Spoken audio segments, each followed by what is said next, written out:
All right, so I know that we're all familiar with project management, but many don't know that there's a structure. There's a body of knowledge around project management. Many don't also know the career opportunities that we can get by becoming project management conscious. Many have also been misled to think that project management is a profession. We'll be talking about that,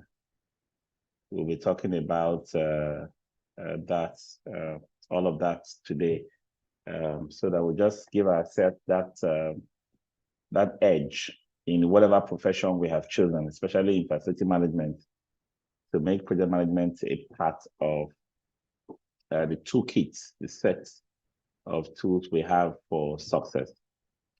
Good news to everyone who has been looking forward to the start of the FM Mastercraft. The program started on Monday this week, 5th of February, with a full house. And we've had the first real class session yesterday, Wednesday, the next class on Friday, and then Monday as well. I'll be facilitating. Those who were in the class were able to meet with other facilitators for most of the classes that we'll be having. I want to assure you that this is an experience never to be forgotten. It's a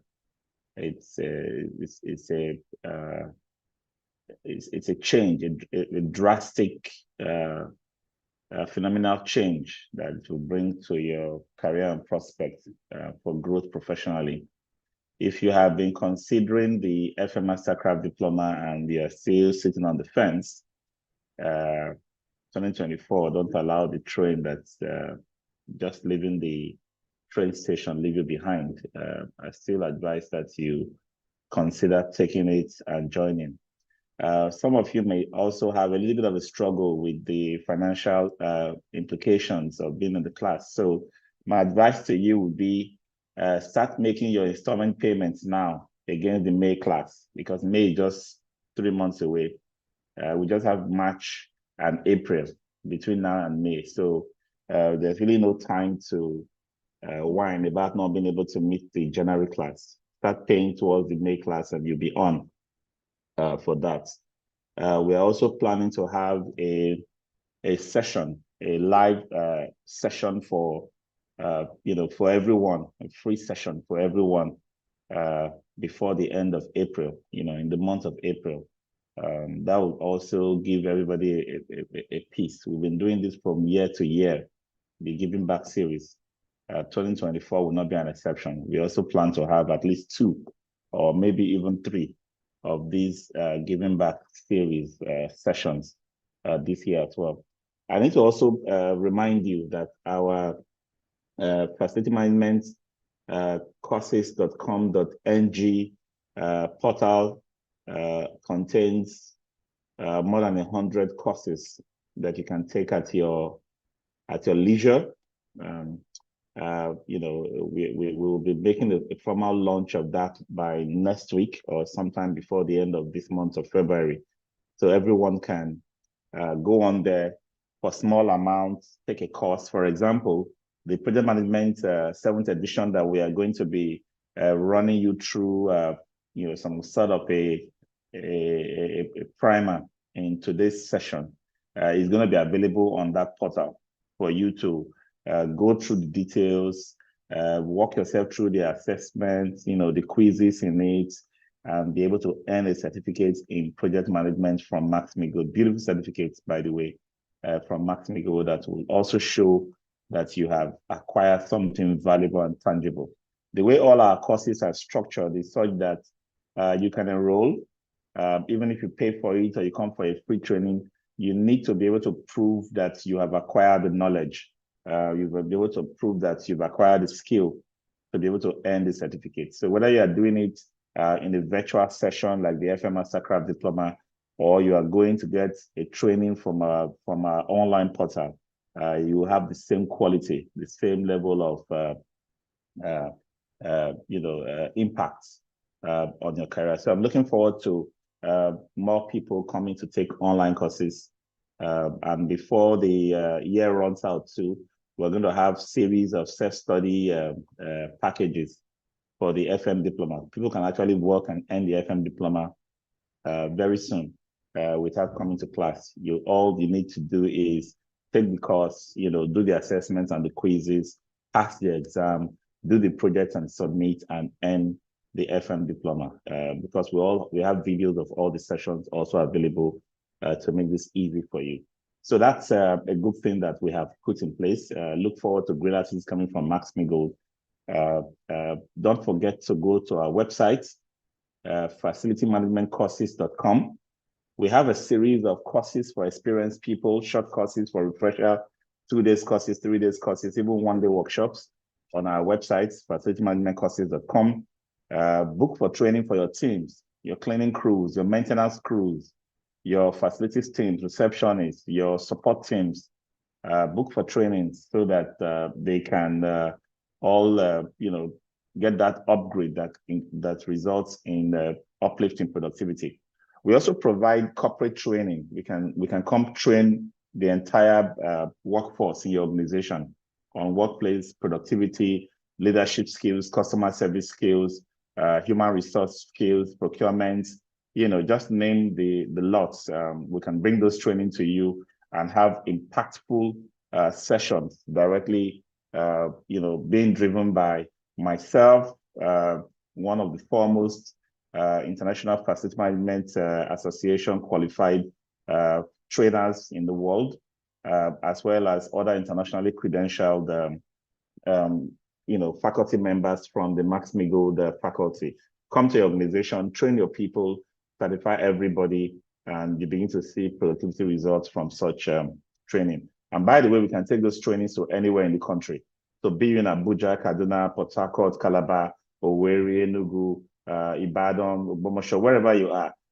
As far as you have a group that needs training, don't worry about Lagos. The training will come to you if you book with us. All you need to do is chat me up on our official WhatsApp number, 080-220-20122, 080-220-20122. And our email address is info@maxmigold.com. That's the direct email that you can reach to top management to respond to your inquiries as quickly as possible. So thank you so much for being here. We're starting out with project management. There's been so much talk about what project management is, who is a project manager, how can we apply project management in our careers and the work we do. And so today I'm going to break all that down, also talk about the project management body of knowledge that has evolved from when we started our career those days. It was a project management professional, a qualification from the Project Management Institute. And we had the project management body of knowledge, book 1, PMBOK 2, PMBOK 3, PMBOK 4, 5, 6, and 7. And every time the PMBOK has been revised and upgraded, it's been reflective of new knowledge, new science, new arts around project management. It has established project management as a skill and competence that is relevant to virtually all professions. So a word of caution to you when trying to choose careers. I've had people come to me and say, I want to do a course in project management. I'm looking for work. Or should I do a course in facility management?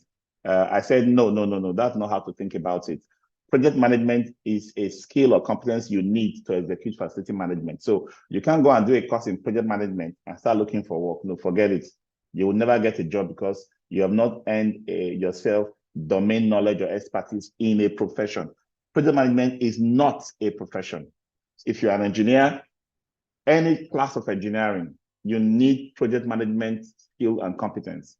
If you're a medical doctor or a nurse, a matron, whatever it is in the medical field, you need project management. You can't even run a typical operation on someone as a surgeon without being an expert project manager. There are certain procedures that must be done before the operation, during the operation, and after the operation that are structured in a work breakdown structure, just the way we do project management. So let alone people doing accounting, in finance projects, trying to do IT and software. Just think about any domain, even an event, catering for an event. You want to prepare meals for so number of people. You want to prepare, set up for them to meet so and so objective. They all have to be defined using project management skills. So there is really no profession you can be in that you can be good in without having project management competence. So stop talking about trying to become a project manager. Start trying to talk about acquiring project management skills and competencies for whatever domain you are in. And the common areas where we see people say, I'm a project manager and on and so is in construction. Because to build, there are certain things that must be done before other things can be done. There are certain times that must be given for certain things to be done. There are certain delays that must be allowed for certain things to cure. There are certain things that you must acquire. There are lead times, procurement. There are so many things you do in construction. So it's easy to relate project management with construction, but that's not it. That's just one of the domains we can find ourselves. In our profession as facility managers, providing support services to our organization, we need project management because we always do things that needs to be delivered on time at a certain schedule to achieve a certain goal, basically, right? Using certain resources and individuals and other types of resources, right? So all of those must use a set of knowledge. So when we say project management is the practice of planning, organizing, and managing resources to achieve specific goals and objectives while adhering to the predefined project parameters, we're talking about any goal you want to achieve, any goal. So no matter what the role you have, no matter the profession you have, no matter the title you are called, no matter the what you claim as your basis for doing the work you do, you need project management skills so that you can practice effectively how to plan, organize, and manage resources to achieve goals and objectives. That's basically what project management is. So if you think about it, everybody needs to become a project manager, right? You need to know how to use these skills to achieve goals. That's just it. So we want you to understand what project management is, what is a project. We want to recognize the factors that contribute to a system of for value delivery. Then we'll talk about the project management principles. We're not going to cover all of them in this session. So if you really want to, delve deeply into project management and earn a certificate for this, you can reach out to us, send an email to training@Max-Migold.com, and we can send you a login credential to go and take on this course formally online after a fee payment. Okay, so there are 12 principles, project management principles now. The numbers have been changing from PMBOK 1, 2, 3, 4, all that time till now. And then there are 8 project performance domains. So that has also it's also something that has been changing from one project management evolution to the next. Okay. No matter how good the team or how efficient the methodology, if we're not solving the right problem, the project fails with the Williams. So basically, start by asking yourself, what goal, what purpose, why, basically, why am I doing what I'm doing, okay?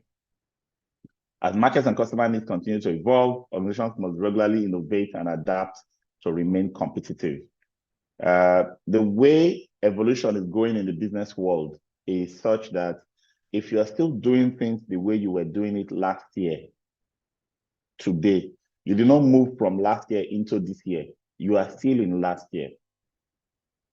And then while you are in last year, while you are staying frozen, doing things the same way, it's like as if you are on a moving walkway, and the walkway is moving, but instead of you to move forward so you can move against that direction of that walkway, what you have basically done is stand in one spot and it's moving you backwards. That's exactly what the world of business is, and people are stuck in the way things were done in the past. They've not made significant changes to adapt to what is happening around in the world of business today. And that can become an undoing for an organization. So But by the time you get to that realization that I need to make a change, as individuals, many of us will, I want to go and get a training, for example. I want to apply for another job somewhere. I want to go and interview. That's individual. As a company, we say, well, let's hold a meeting. Let's have a strategy session. Let's decide what needs to review where we are on A, B, C, and then begin to take decisions on where we need to be, right? The moment you we look at where you are, you look at where you should be, you establish a gap analysis, a project is immediately born, because taking you from point A to point B, whatever changes that will move you from point A to point B has to be planned as a project. Otherwise, one, you won't know where you are going to, you won't know where you are trying to get to. Two, you won't know the kind of steps you need to take to be in that direction. Three, you won't be able to measure your pace of advancement or progress, right? So there will be no tools for you to know whether, now that I know where I'm going, the things I'm doing, is it moving me in that direction or not? You will not have a clue, what that is. So you don't want that to happen to you or your team or your organization. So a project, what are the features of a project? There must be boundaries or constraints. So basically, if you have all the time in the world to achieve something and all the money in the world to throw at it, and you don't have any specific reason to have any specification, anyhow it turns out it's okay, that cannot be a project. There must be boundaries or constraints to make something a project. There must be typical constraints that we deal with in a project is time, for example. There has to be a schedule constraint. When should this item be achieved? When should this goal be achieved, right? That has to be established. And then how much do we have for it? If you don't have money for it, can we get it done without spending money? You need to answer that question. But if you have all the money in the world to throw at it, it goes away from being a project, because really there's nothing to measure. When there's no time constraint, no financial constraint, or even no scope constraints. Anyhow it turns out it's okay, then there's no need to call it a project, right? There has to be a clear beginning and end. There has to be certain risks and certain uncertainties. So while we're trying to proactively identify risks, create plans, put out tasks, create a schedule, and so on and so forth, you have to still, know that certain things can happen. And with risk and uncertainty, many people have taken to the path of risk and uncertainty is a given in every project. Therefore, we shouldn't be measuring a variation or variance from the goal as a success, as a way of measuring success in project management. I don't agree. If you've set to achieve A at point A within this time frame, by the time you get to the end of the road, how close you were to what you set out to achieve, scope, how close you were with how long you set for yourself, how close you were to the amount you wanted to spend, that you have to measure that duration. The closer you are to these three constraints, these targeted constraints and boundaries, the more your project has succeeded. The farther you are away from them, the more your project has failed. So even though there are risks and uncertainty that will often drive you away from those endpoints, those target points that you set for yourself, we say you need to use project management tools, skills, competencies to stay on course as much as possible, right? In your path to achieving specific objectives and outcomes. That is what actually is the foundation of background to all of this. There has to be a goal. That goal has to be broken down into specific objectives and outcomes, so that as you are approaching them, you know that you are heading towards somewhere. You are trying to achieve something definite as project delivery. All right. So typically, when project management started as a competence, as a domain of study, as a focus area for business and most of our construction and production environments, the typical thing was to set up project stages of steps. do step A, finish it, go to step B, do step B, finish it, go to step C, do step C, finish it, and go to D. So we put project phases in stages, and we put tasks to run within each of those phases. And some of the tasks that we even do in each of the phases to verify that everything is okay before we bring on the next phase. That was what we call the waterfall project management methodology. The waterfall project management methodology is still valid today. It's still relevant in today's business and work environment, because there are certain projects that are easy to completely envisage, capture all that needs to go into it, right? The details are easy to put together. Some projects like construction today have gone through many iterations throughout the years, that the typical steps for building a house, for building a road, for building a bridge or whatever are well known. So you can actually still apply the waterfall project management, finish all the design, do the 3D modeling, play around with simulations and animations and artificial intelligence or other tools to play around the model, query it, test it virtually in a digital twin, and then you say, okay, design is ready. Let's go into production of working drawings. So we go to that stage, we try to interpret that design, we do all those working drawing details. Okay, let's go into produce bill of quantity. So from here to here, we require rod. This measurement is also cubic of concrete. These are the mix or the aggregates of the concrete. So we are building bill of quantities from first principles, right? And then we finish that and say, okay, what's the next thing? Let's go to the site. Let's look at the land. Let's do all those tests, topography study, do all of those things, and then start doing site planning, get permits. We can identify all of those one by one, then dig the foundation, get laborers, procurement arrangements, hiring by HRO. We can follow step by step. So waterfall will still work for most construction projects. But projects have been known to have so many things that cannot be fully comprehended. If you are working on a software project today, you can go all out to build your task list, to do a very elaborate scheme of understanding what's going to go into the project. But there will still be a lot of things that if you really want to spend time, all the time in the world, you may just be planning forever. That's what gave birth to the Agile product management. So there was not Agile, and then there was not Scrum under Agile. Scrum is one of the tools or means of implementing an Agile project management, so that you start with what you know, right? You start building. We've found out what we want. The big objective is already been set. So we now have enough information to start this bit, right? As we're doing it, we're also building up on information for the next bit. And at every level, we are going back to revise the first one. So we are always working as like a flexible arrangement, where we can always go back to change things in earlier iterations or earlier activities. So most projects that deliver intangible results, can go with the Agile approach.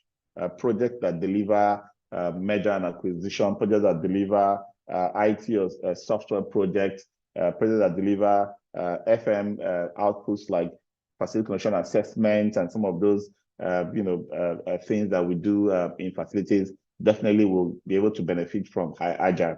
And some projects will have to use a bit of the two, right? So we don't want to spend the whole time developing a waterfall project management methodology for a particular project. We might say, you know what, with the little information we have, let's do all the planning from end to end. But at every stage, we're not locking back the last stage that has been done. We're not locking it out. We're going to say, okay, so still leave it open, so that when we get more information as we're building the next stages of the project, we can still revisit them. That's what we call the hybrid project management approach, which is more common nowadays in our businesses. Right, so who is the project manager? It's the person who has the full vision of the project. He understands everything that needs to be done. With that vision, he'll be able to create the full, clear picture and be able to share that picture with others.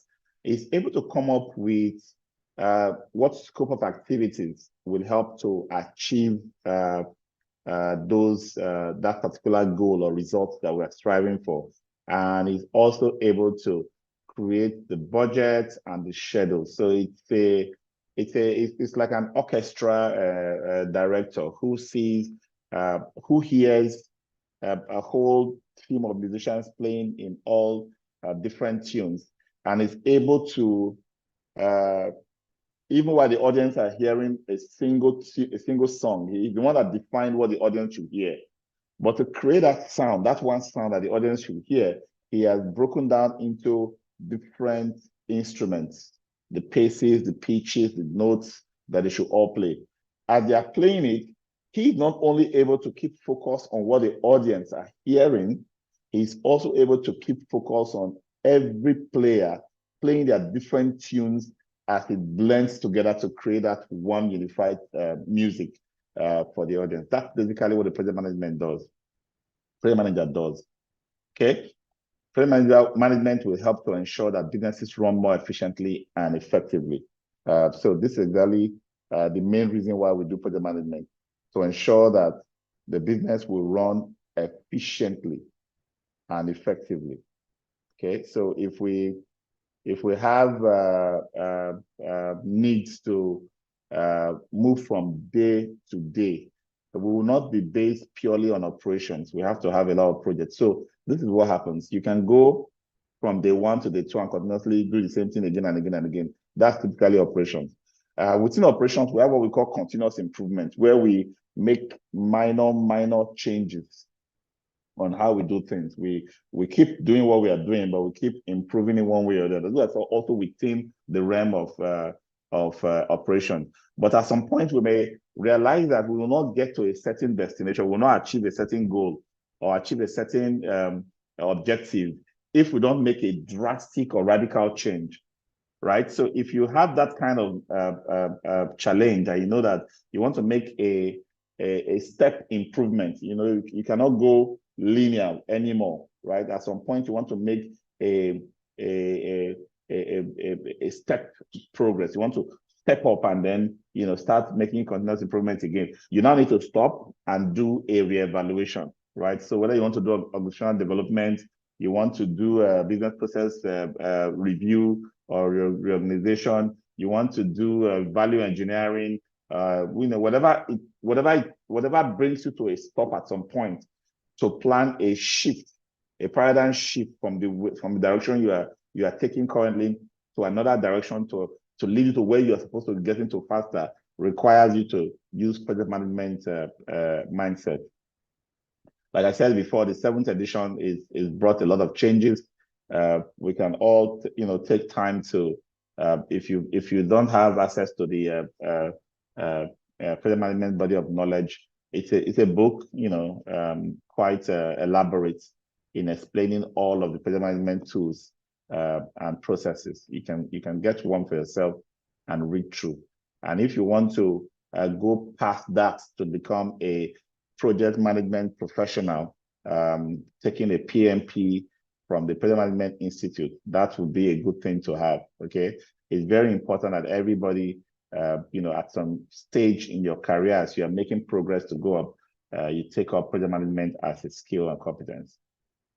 Managing projects, people, conversations, and resources is all part of a puzzle that you cannot solve without the leadership mindset.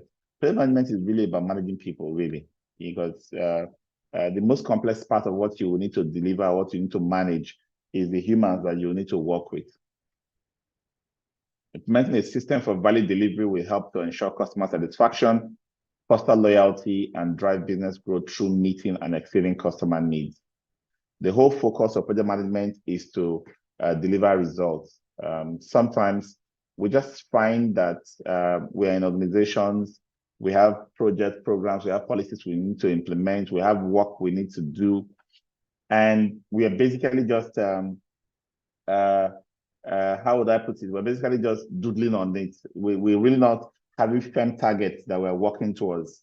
If I ask you what value are you providing for the organization you are working for today, many will say, oh, I help to organize this. Oh, I am in charge of making sure this is in place. Oh, I do this, I do that. You must have goals. You must have targets that defines the value, and those value must be related to the entire organization's strategic objective.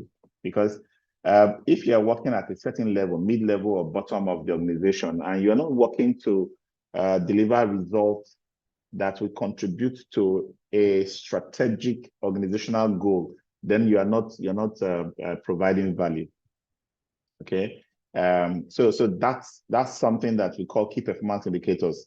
There are so many things, so many performance measures, so many things we need to measure about our performance. But the ones that directly contributes to a certain organizational goal or strategy or objective is the one we call the key performance indicators. They are the ones that when you measure them and you're making progress in that direction, you are contributing to something that's important to the organization. Governance systems refer to the framework of structures, processes, and policies that provide oversight and direction to project activities. Okay, so if you determine to achieve anything as a project manager, a facility manager, let's say your generator is due for replacement.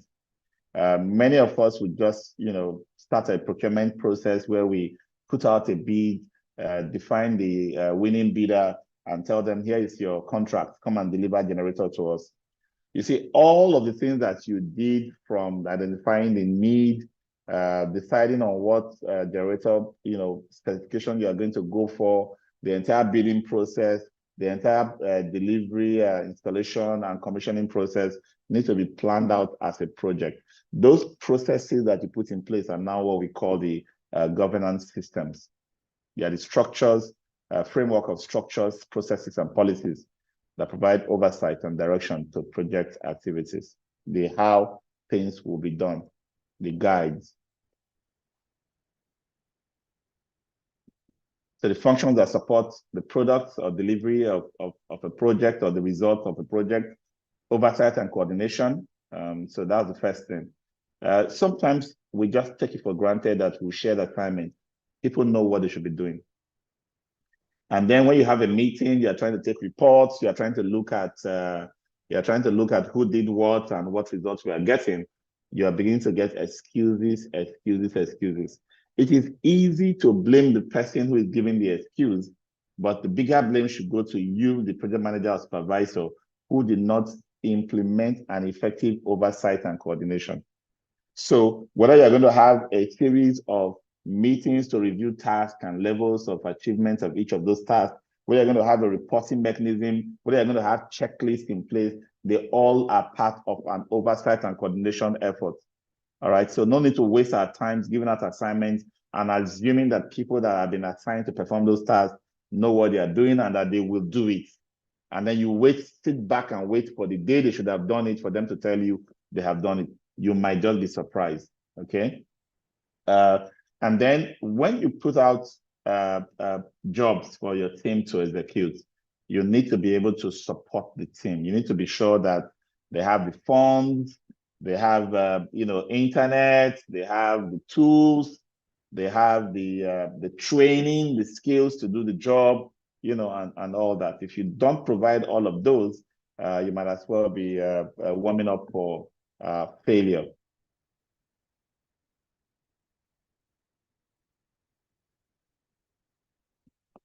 Project management operates within both internal and external environments, which shape the context and factors influencing project execution and outcomes. This is a very important aspect to consider. What we say, there are so many uncertainties and risks. Some of them are internal, some of them are external. In your creation or development of a project, don't forget to consider all the other factors that can affect or shape how the project matures. A project life cycle typically consists of 4 stages, including the introduction, the growth, the maturity, and decline or retirement. A product can be a product, something being produced, or a concept owned by an organization, or the organization itself. Every entity, every organization will grow through one phase of infancy to decline or maturity.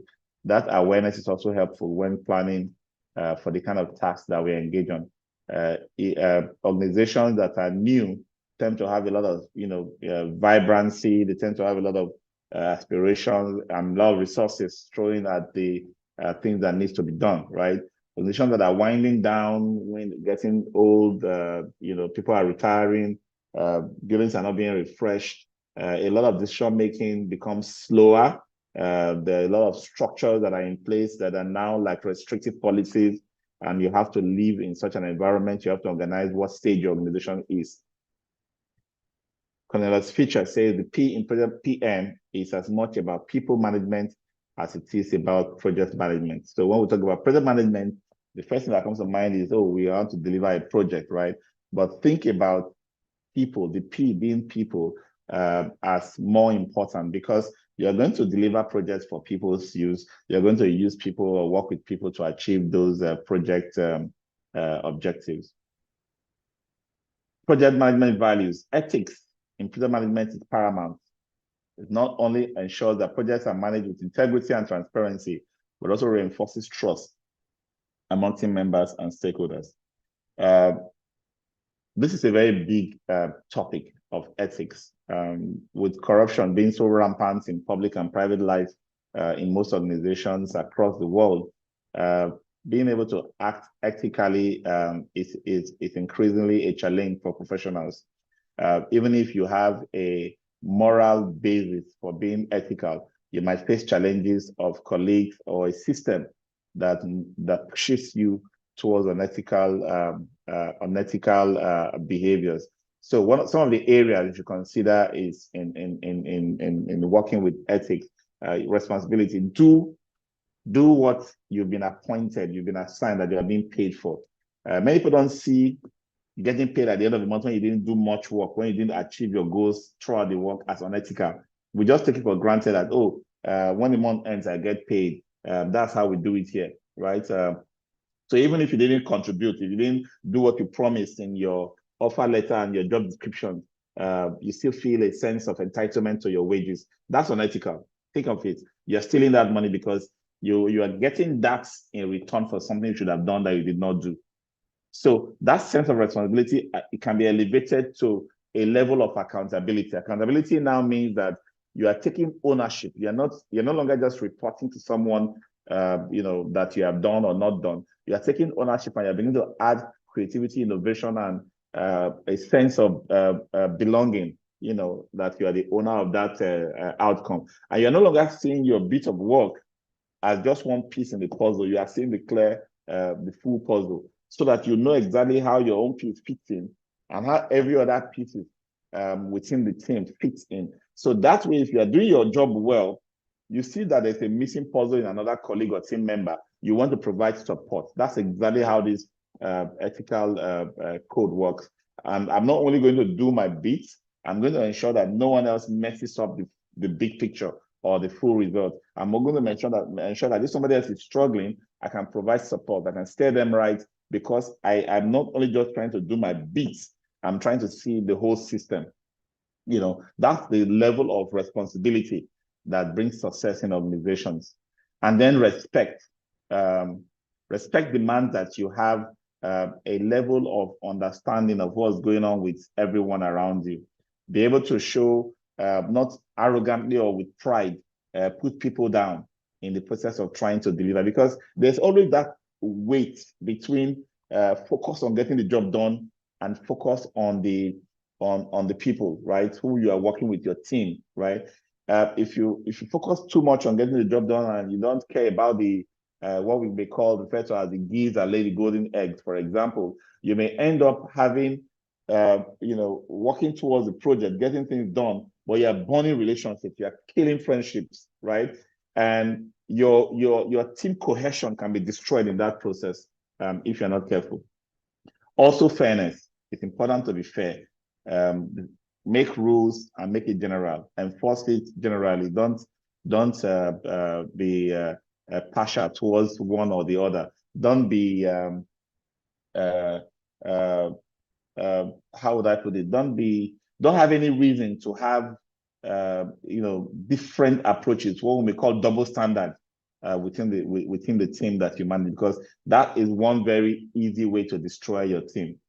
And then you have to be honest. Let information be shared, appropriately to the right people at the right time. You don't use divide and rule to manage people, and you don't say things that are not true or half truths in dealing with projects. Now, this doesn't mean that because you have to be honest, you have to tell everybody everything. There are some things that doesn't have to be told to certain people because it's not needed for them to implement or execute their role. But make sure those who need to have it do have it. All right. So part of that responsibility we're talking about is if there are compliance issues, if there are licenses, for example, that you must have before you can practice or do certain tasks, make sure you have it, right? If there are documentations, credentials that you must have, make sure you have it. If there are filings that you must do with the health authorities, with the government office, make sure you do them because they are all legal compliant. If they are building codes that applies to the work you are doing, make sure you understand those codes and apply them in the work you are doing. And then there's confidentiality. This is very important. Every time you go into an organization or to work in a project, the expectation is that you're not taking their proprietary information and sharing it elsewhere. It's irresponsible of us to do that, to talk carelessly about information we've been given in confidence within the organization. Even if the organization has failed to give you a non-disclosure agreement to sign, it doesn't mean that you can be reckless. It doesn't mean that you can just walk up to another employer and start divulging the things about the previous employers that you have. And then, of course, responsibility for risk management as well. It's also very important that we understand that things will go wrong, but we don't allow them to go wrong. We try to look deep into them and envisage what can go wrong, and then put measures in place. It's not enough to say it's not my responsibility. What we're saying here now is because you are looking at the big picture and looking at all the pieces of puzzles that are going into that project, you are not going to allow something to fall down and break because it's not your business. No. Risk management requires you to see ahead of your own task, ahead of your own deliverables, and do them, and ensure that you are also able to complete whatever you committed yourself to do. I've talked extensively about the respect aspect, listen and value input of people, appreciate expertise. There are accountants in the team, there are health and safety people in the team, there are document controllers, there are all kinds of people in the team. They have their own area of expertise. Recognize boundaries. Don't overdo anything, right? Don't push in such a way that you begin to be seen as a bully. And then timeliness and reliability. People expect you to do what you promise you will do. Okay. When it comes to fairness, again, like I've also expected, let there be balance. Always balance. There will be things that can come up to cause, like conflicts within the project and within the business that you are trying to achieve. Try to ensure that you can neutralize conflict situation by envisaging, and when you see it already manifesting, go in to make sure that you put proactive measures to prevent it from snowballing. And then when people perform well, recognize them. It's not, we think about fairness sometimes in terms of, okay, so if I'm sharing something, right? Sometimes you may end up having a poor performing team because 1 out of 5 did very well, he was not recognized, sees no reason to push himself anymore. They need to behave like the other 4 who have not performed well. But if you recognize that one very well, he will do better. And then the other 4 who did not do well may see an opportunity for them to also move forward or move up and start doing better. Honestly, the workplace is the basis of a healthy and productive organizational culture. There's really way to over-explain this. We have to find ways to start imbibing honesty in the work that we do, in the organization that we serve. We think mistakenly that success is the result of the amount of time we put in at work instead of the quality of time we put in. Success is not the amount of time. Success is more about the quality, not the amount. Ariana Huffington. All right, so there are a few project management principles that we'll be looking at as we wrap up in this session, so that we can begin to be principle based in taking decisions and in acting, not necessarily having strict rules. Sometimes the way you apply a certain rule might need to be changed, might need to be flexible, might need to be adjusted to the circumstances based on the principles. So what are principles? Guidance serves as a crucial cornerstone in project management, providing a roadmap for project managers and teams to plan, execute, and deliver successful outcomes. So principles are guidance, right? You give people general concepts that helps them to make decisions, right? So is that power, is that enlightenment that now brings success in the project? Okay, as needs and characteristics of an organization or project evolve, the principles are often refined. So when you see your management coming up with new ideas of doing things, these are just refinements of principles, because changes will always need you to also change how you react to change. Both general management principles and project management principles share common emphasis on delivering value. Principle of stewardship, for example, right? So care, integrity, compliance, and trustworthiness. Just look at all of these values that are built in here. If somebody is having an issue at work, cold, ill, pregnant, or whatever, how do we care? How do we show care for each other? If somebody is not delivering, or somebody is delivering very well and we want to learn from the person, does that person care enough to share the insights on how he's getting things done better? Integrity, compliance, trustworthiness. These are things that we used to talk about as if they are religious or moral codes. But these are things that make businesses and organizations and teams to succeed. Then work as a team. Working as a team does not mean that we all assume that somebody will do something that all of us are going to do. There have to be a structure to it. There have to be processes. There have to be a way of distributing assignments and having agreements in place. There has to be a team structure and team hierarchy. Otherwise, you end up with nothing being done because everyone was expecting someone to do something that everyone should have done or anybody could have done, right? So that's the thing. Don't say we are a team means that I can chill and somebody else will get the job done. No, there has to be an order in the way teams are managed. Every project is an opportunity to learn, to figure out problems and challenges, to invent and reinvent. David Rockwell. All right, so more principles. Stakeholders. When you are trying to deliver a project, your mind will probably just go straight to your customer, the person that you need to divide the project for, right? But don't forget that there are other stakeholders, the neighbors, regulatory authorities, the would-be customers and users. You have to keep thinking about how to communicate the kind of changes that can be happening, the kind of progress reporting that you need to make. So cost, scope of requirement, schedule, culture are some of the considerations that you must put in place. The way you manage one stakeholder is different from the way you manage another stakeholder.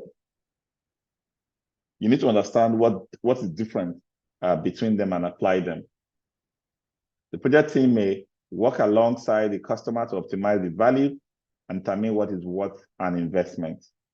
If you are executing a project, you must keep thinking, what is the customer going to get out of this? That's value. That's the way to think about it. Some customers may say, I want ABC. They've told you, they've defined it, you understand it, but you don't really see how all this money they're going to pump into it is going to give them value. If you don't see it, then don't start. Because many projects fail today and become white elephant projects because the customers or the people financing or funding it suddenly have a realization, a wake up happens midway, and they don't see the value, especially when things begin to change. They don't see the value anymore, right? You must establish that value and keep that value in focus throughout the execution of the project if you want to have success. Because if somebody is putting money down to get something done, the person needs to always get that reassurance that that money is going to bring something of value. You, the project manager, the FM or whoever, must know exactly where you are going with it. Must keep defining, refining, understanding, and communicating that value on the process of delivering that project. And then there's this value of this principle of system thinking. I've talked about this a lot when I keep saying, okay, don't see what you do as the all in all. Don't be silo-minded. Many people are just so focused on one corner. This is what I've been asked to do, and my job is to design. So I design and I drop. I design and I drop. Oh, I'm content. I write the content and I drop. Oh, I'm a teacher. Oh, give me the slide. Let me go and teach. No. There is a series, a system that leads to where you are. That system has an output from another player in the group or in the team, whether that player is internal or external. That player's output becomes your input. You deliver, process and deliver an output. That output becomes an input to someone else. Now, why do we talk about system thinking? Don't think about just your end. If somebody is supposed to give you a report, for example, that is you're going to use input from that report to create your own report. Ask yourself, if that report doesn't come on time, will I deliver mine on time? If that report comes and it's erroneous, all kinds of errors in it, will I be able to get an accurate report? That's the first way of thinking. How can I help the step back and help the person who is going to give me that report to ensure that the person is actually tracking? I know that there's a template. I know that there's a daily record that's accumulating. I know that the spreadsheet is going to use has formulas to ensure that the numbers will add up when it's giving them to me at the end of the day. System thinking back. Now, I also think about the output I'm going to give. The person that I'm going to give it to, the output I'm going to release, is it going to be in time? Is it going to be in the right quality and quantity? Think. That's what we'll talk about critical thinking.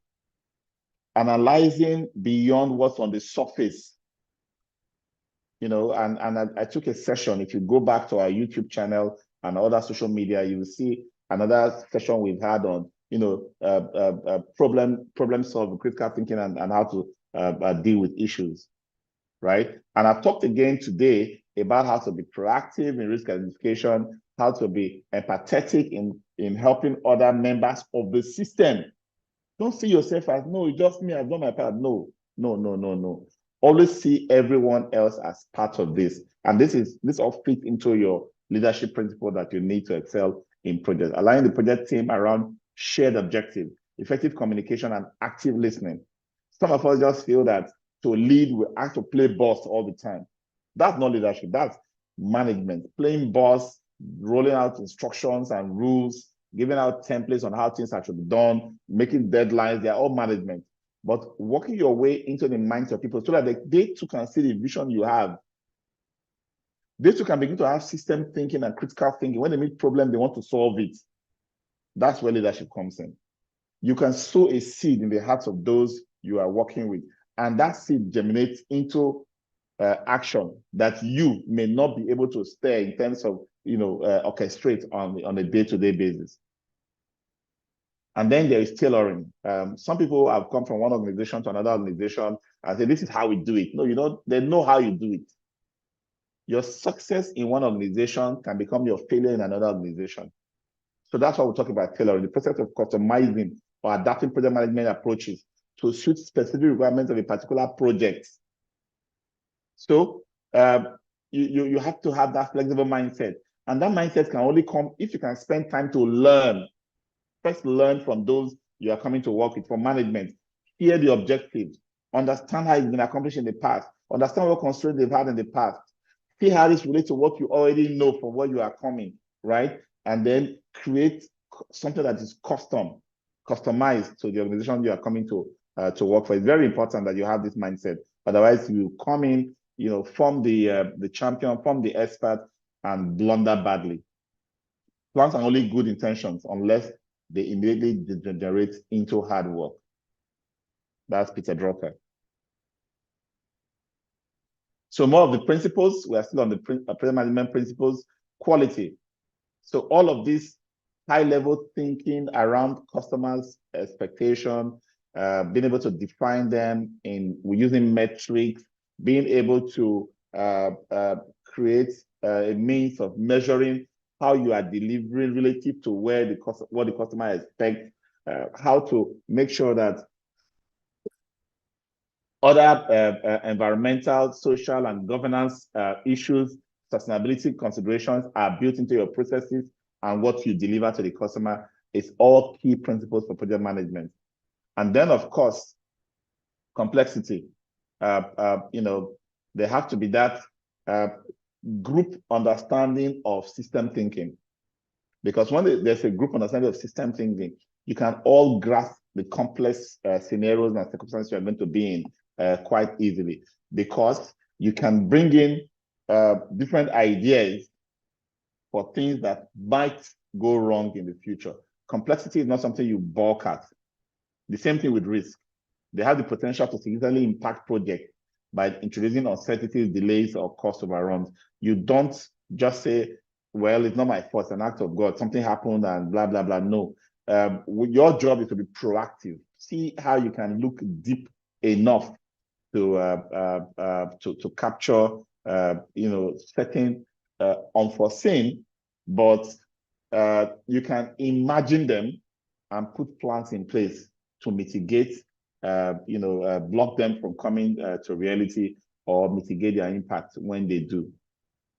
Adaptability and resilience, because you'll be working with people from different backgrounds and different habits, because you will be working with machines. Machines are actually easy to predict. Human beings are more complicated to predict. So if a project really failed, if you want to go down to the source of failure, you will know that humans were involved, complex minds, right? And your ability to adapt to changes. Somebody who's you expect to be fast-paced turns out to be slow-paced and you can't change him. What do? Find a way to work with him by adapting. And then change. Projects are agents of change, driving innovation, transformation, and growth within organizations. So projects bring about change. Every time you want to make a change of anything, you have given birth to a project. Some of the assessments or quizzes you take if you go online to take this course, what I'm flipping through. It takes as much energy to wish as it takes to plan. Eleanor Roosevelt. It's very important to push ourselves to plan with more effort than we are currently doing, okay? So I'll be wrapping up today at this point. I haven't taken the 12 project management principles. The project management domains and the other aspects of this training is available in the Max-Migold learning portal. You can get the certificates for project management, and you can use these changes to make important improvements in the work that you do at your workplace. So thank you so much for being here. I will be able to take some questions, if there are any.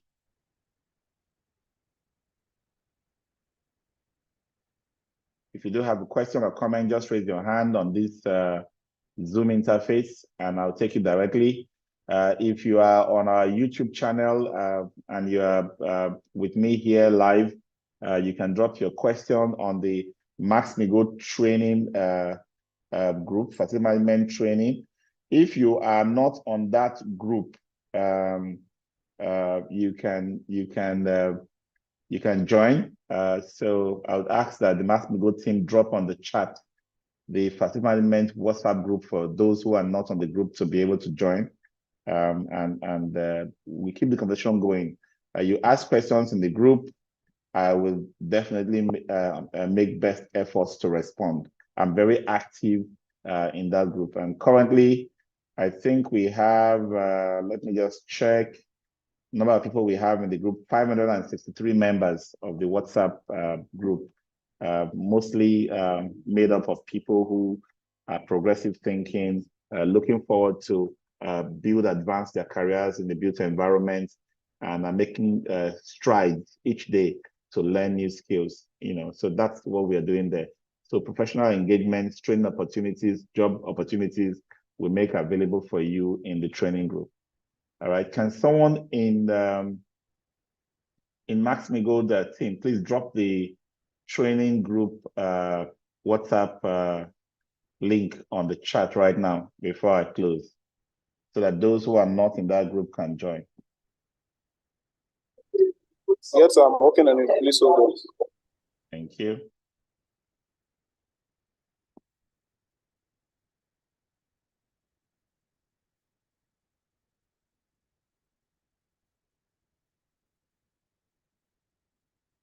All right. So if you go to the Max-Migold YouTube channel, which is a very vibrant learning place, you'll get training of all sorts already made available to the public on that channel. Go watch and learn. If you have questions on anything you need to learn or anything you need to apply or any question around the challenges you have at work, please do so by chatting us up on the Max-Migold training WhatsApp group. Makes a lot of difference if you engage professionally, with resources like we're providing here.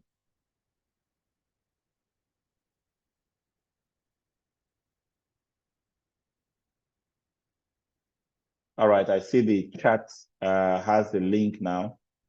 So just go to the chat, click on the link, and join the Max-Migold WhatsApp training group, and then you can ask questions and get answers on an ongoing basis.